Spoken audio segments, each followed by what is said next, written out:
प्रदेश के 15 जिलों में जहां टीबी से मौत की दर राष्ट्रीय औसत 3.6% से अधिक है, 100 दिवसीय अभियान शुरू किया गया।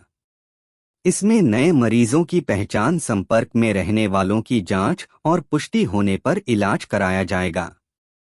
अमेठी, अयोध्या, सीतापुर सहित इन जिलों में स्वास्थ्य विभाग और स्वयंसेवी संस्थाएं मिलकर अभियान चला रही हैं। बुजुर्गों, डायबिटीज और नशा करने वालों की जांच प्राथमिकता में है।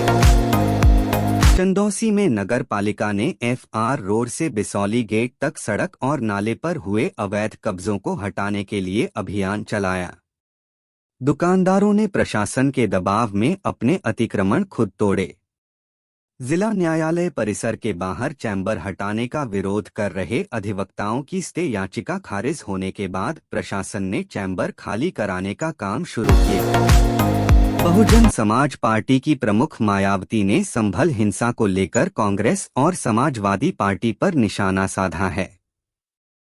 उन्होंने कहा कि दोनों दल संसद में मुस्लिम वोट बैंक को साधने में लगे हैं, जबकि वंचितों पर हो रहे अत्याचार की आवाज कोई नहीं उठा रहा है।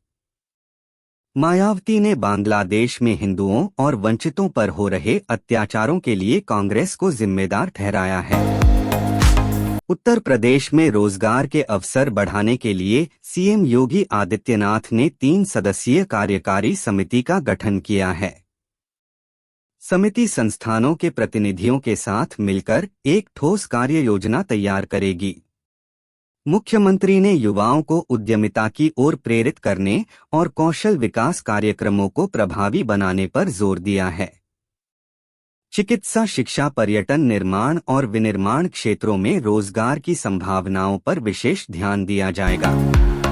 इलाहाबाद हाई कोर्ट की लखनऊ खंडपीठ ने पीएम मोदी पर अपमानजनक टिप्पणी के मामले में कांग्रेस नेता पवन खेड़ा के खिलाफ चल रहे मुकदमे को रद्द करने की मांग वाली याचिका को खारिज कर दिया है। कोर्ट ने कहा कि खेड़ा को निचली अदालत में कार्यवाही का सामना करना चाहिए। खेड़ा ने पहले सुप्रीम कोर्ट में भी याचिका दायर की थी, लेकिन वहां से भी उन्हें राहत नहीं मिली थी। भारत में मैंगनीज नोड्यूल के भंडार से देश आत्मनिर्भर होगा।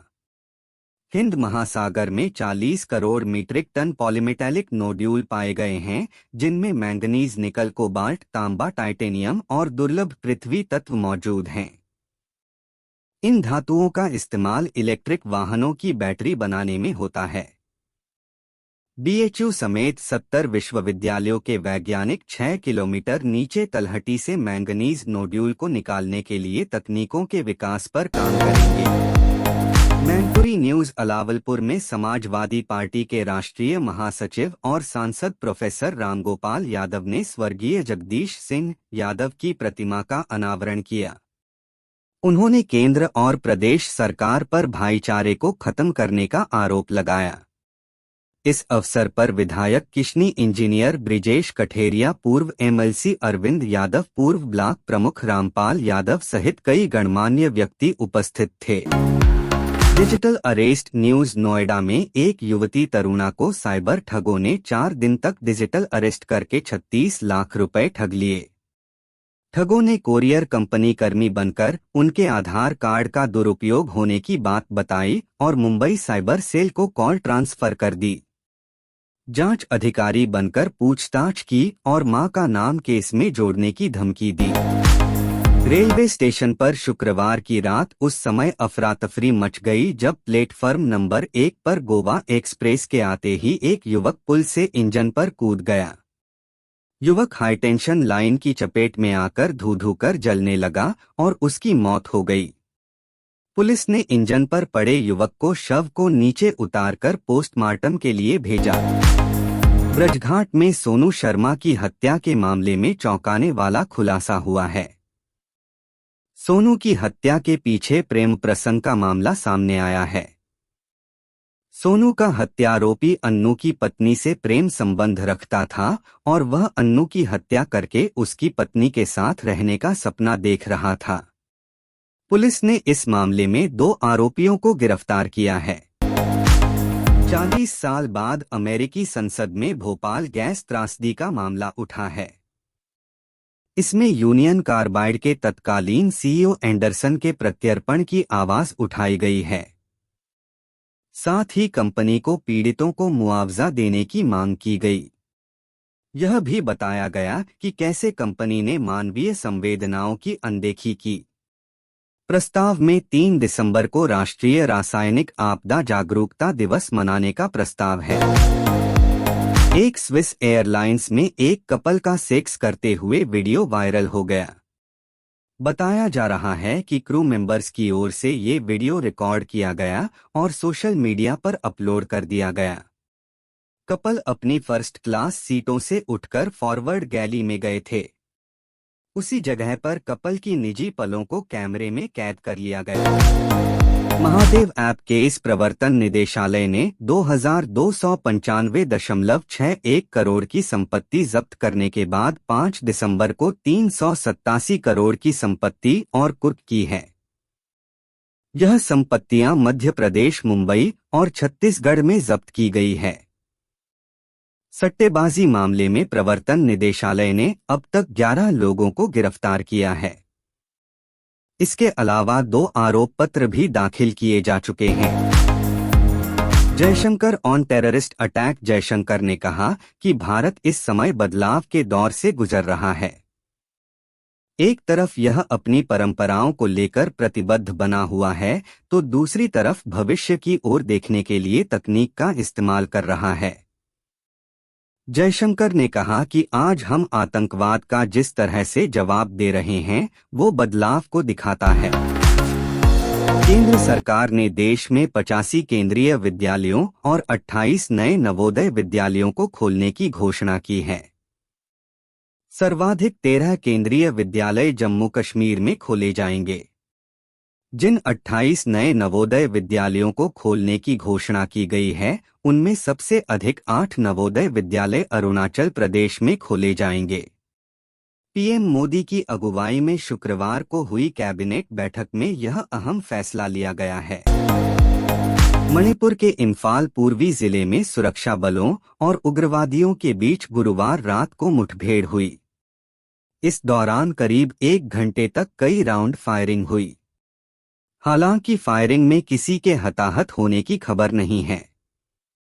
बताया जाता है कि उग्रवादियों ने शांतिखोंगबल, यिंगांग पोक्पी उलोक चिन और थमना पोक्पी उलोक चिन गांवों में गोलीबारी की। गृह मंत्रालय ने राज्य में 5000 अतिरिक्त केंद्रीय बल के जवान भेजे हैं।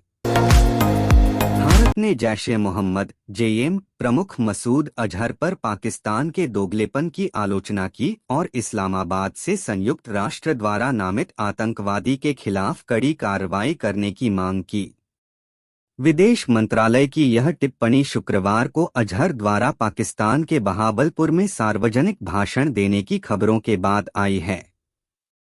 विदेश मंत्रालय ने कहा कि अगर मसूद अजहर पाकिस्तान में है तो इससे उनका दोगलेपन उजागर होता है। शहीद भगत सिंह के खिलाफ पाकिस्तान में आपत्तिजनक टिप्पणियों के मामले पर भारत ने चिंता जाहिर की। सरकार की ओर से शुक्रवार को लोकसभा में यह जानकारी दी गई। विदेश राज्य मंत्री कीर्तिवर्धन सिंह ने कहा कि भारत पड़ोसी देश में सांस्कृतिक विरासत पर हमलों, बढ़ती असहिष्णुता और अल्पसंख्यक समुदायों के प्रति सम्मान की कमी से संबंधित मुद्दे उठाता रहा है। राज्यसभा के सभापति जगदीप धनखड़ ने कहा कि मैं सदस्यों को सूचित करना चाहता हूं कि कल सदन की कार्यवाही स्थगित होने के बाद नियमित जांच के दौरान सुरक्षा अधिकारियों ने सीट संख्या 222 से नोटों की एक गड्डी बरामद की, जो वर्तमान में तेलंगाना से निर्वाचित अभिषेक मनु सिंघवी को आवंटित है। मामला मेरे संज्ञान में लाया गया और मैंने सुनिश्चित किया कि जांच हो। गृह मंत्रालय के उच्च पदस्थ सूत्रों ने बताया कि फिलहाल 18 राज्यों में आतंकवाद रोधी दस्ता (ATS) या स्पेशल टास्क फोर्स का गठन किया गया है, जो पूरी तरह से आतंकवाद के खिलाफ कार्रवाई के लिए समर्पित है। नई आतंकवाद रोधी नीति में सभी राज्यों में इस तरह से विशेष प्रशिक्षित दस्ते की तैनाती का प्रावधान किया जाएगा। सभी राज्यों को मिलाकर पूरे देश में आतंकवाद रोधी ग्रिड तैयार होगा। हॉरर कॉमेडी फिल्म के तौर कार्तिक आर्यन, कार्तिक आर्यन स्टारर मूवी भूल भुलैया 3 ने सिनेमाघरों में तो कमाल किया ही, वहीं अब फिल्म ओटीटी पर भी छाने के लिए तैयार है। फैंस काफी समय से इसके ओटीटी रिलीज का इंतजार कर रहे थे। अब फाइनली इसकी डेट भी सामने आ गई है। फिल्म को नेटफ्लिक्स पर रिलीज किया जाएगा। आपने अक्षय कुमार की फिल्म गरम मसाला जरूर देखी होगी। 2005 में रिलीज हुई यह फिल्म उस साल की सबसे ज्यादा कमाई करने वाली मूवीज में शुमार थी। कॉमेडी से भरी फिल्म में अक्षय कुमार लीड रोल में थे। हालांकि क्या आपको पता है कि यह फिल्म एक हॉलीवुड मूवी की कॉपी है? चलिए आपको उस फिल्म के बारे में बताते हैं। राजकुमार हिरानी के निर्देशन में बनी 3 इडियट्स को लोग आज क्लासिक फिल्मों की लिस्ट में रखते हैं। फिल्म ने अपनी मजेदार कहानी से दर्शकों को गुदगुदाने के साथ एक मैसेज देने की भी कोशिश की थी। इन दिनों सोशल मीडिया पर एक वीडियो वायरल हो रहा है जिसमें डायरेक्टर बता रहे हैं कि सिर्फ एक छोटे से रोल के लिए उन्होंने महीनों शूटिंग टाल दी थी। पढ़िए मजेदार किस्सा। हिंदी सिनेमा के दिग्गज अभिनेता शाहरुख खान ने कम समय में ही इंडस्ट्री में अपनी एक अलग पहचान बना ली। आज वह देश दुनिया में अपनी उम्दा कलाकारी के लिए जाने जाते हैं।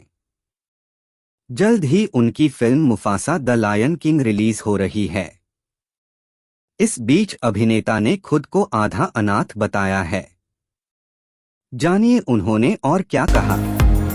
सोशल मीडिया पर प्राइवेट वीडियो लीक होने के मामले लगातार बढ़ते जा रहे हैं। इन दिनों मलयालम एक्ट्रेस प्रज्ञा नागरा के कथित आपत्तिजनक वीडियो के वायरल होने का दावा किया जा रहा है। अभिनेत्री ने अब तक मामले पर कोई सफाई नहीं दी है। आइए जानते हैं कि प्रज्ञा नागरा फिल्मी करियर में किन बड़े प्रोजेक्ट्स का हिस्सा रह चुकी हैं। शाहरुख खान, सलमान खान और आमिर खान बी-टाउन की सबसे दमदार तिकड़ी है जो फिल्मी दुनिया नहीं बल्कि असल जिंदगी में अपने रिश्ते को लेकर चर्चा में रहते हैं। तीनों ने कभी भी एक साथ कोई फिल्म में काम नहीं किया है, लेकिन उन्हें एक साथ देखने के लिए फैंस बेताब रहते हैं। हाल ही में आमिर ने काम करने पर चुप्पी तोड़ी है।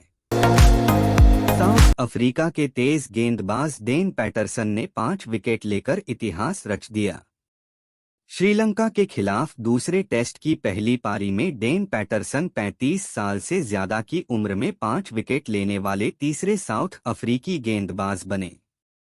1966 के बाद यह पहली बार हुआ है जब किसी अफ्रीकी तेज गेंदबाज ने 35 साल से ज्यादा की उम्र में एक पारी में 5 विकेट लिए हैं।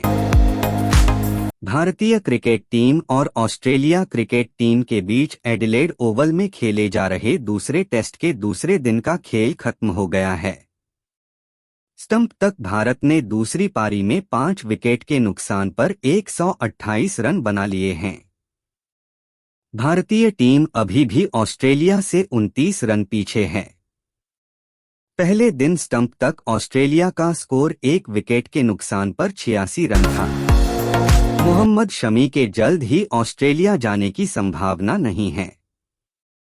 ऐसे संकेत हैं कि उन्हें अभी तक फिटनेस क्लियरेंस नहीं मिला है और भारतीय क्रिकेट कंट्रोल बोर्ड (बीसीसीआई) अभी भी तय नहीं कर पाया है कि उन्हें ऑस्ट्रेलिया कब भेजा जाएगा। असल में दुविधा यह है कि कब भेजा जाएगा न कि कब। एनसीए की एक टीम शमी की फिटनेस पर निगरानी रख रही है। भारतीय टीम के युवा तेज गेंदबाज मोहम्मद सिराज अपनी तूफानी गेंदबाजी के अलावा आक्रामकता के लिए जाने जाते हैं। सिराज ने एडिलेड ओवल मैदान पर खेले जा रहे मैच में अपनी आक्रामकता का परिचय एक बार फिर दिया है। उन्होंने ट्रेविस हेड को आउट करने के बाद कुछ ऐसा कर दिया कि पूरा स्टेडियम उनके खिलाफ हो गया और हूट करने लगा।